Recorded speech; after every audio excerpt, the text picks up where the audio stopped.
நீங்கள் பார்த்து கொண்டிருப்பது நியூஸ் 21 செய்திகள். தமிழ்நாடு செய்திகளை உடனுக்குடன் தெரிந்து கொள்ள நியூஸ் 21 செய்திகளை பாருங்கள். பாலக்கோடு அருகே புலிக்கரை ஏரி உட்பட 14 ஏரிகளுக்கு உபரிநீர் கால்வாய் திட்டம் பாதியில் நிறுத்தும் விவசாயிகள் கோரிக்கை. தருமபுரி மாவட்டம் பாலக்கோடு அருகே எர்னல அள்ளியில் ஜர்தலாவ் கால்வாய் திட்டம் 5 கிலோமீட்டரிலிருந்து புதிய கால்வாய் அமைத்து எர்னா அள்ளி ஏரி புலிக்கரை ஏரி உட்பட 14 ஏரிகளுக்கு சின்னாறு அணையின் மழைக்கால வெள்ளம் உபரிநீர் வழங்கும் திட்ட பணி ரூபாய் 30.38 கோடி மதிப்பீட்டில் கடந்த 2022ஆம் ஆண்டு தமிழக வேளாண்மை மற்றும் உழவர் நலத்துறை அமைச்சர் MRK பன்னீர்செல்வம் அவர்கள் அடிக்கல் நாட்டி பணியை துவக்கி வைத்தார். 4 ஆண்டுகள் கடந்த நிலையில் 5 கிலோமீட்டர் தூரம் உள்ள கால்வாய் இணைப்பை முழுமையாக முடிக்காமல் கால்வாய் பணியில் சுணக்கம் ஏற்பட்டுள்ளது.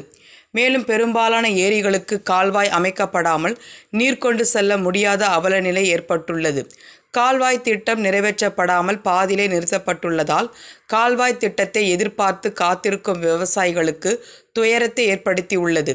இப்பகுதியில் விளைவிக்கக்கூடிய காய்கறி, பழம், பூ, கரும்பு, வாழை, தென்னை உள்ளிட்டவை கடும் வறட்சியால் பெரும் பாதிப்பை அடைந்து வருவதால் விவசாயிகளுக்கு பெரும் இழப்பை ஏற்படுத்தி வருகிறது. எனவே தமிழக அரசு கால்வாய் திட்டத்தை உடனடியாக முடித்து விவசாயிகள் பயன்பாட்டிற்கு கொண்டு வர வேண்டும் என இப்பகுதி விவசாயிகள் கோரிக்கை விடுத்துள்ளனர். நியூஸ் 21 செய்திகளுக்காக முனியப்பன்.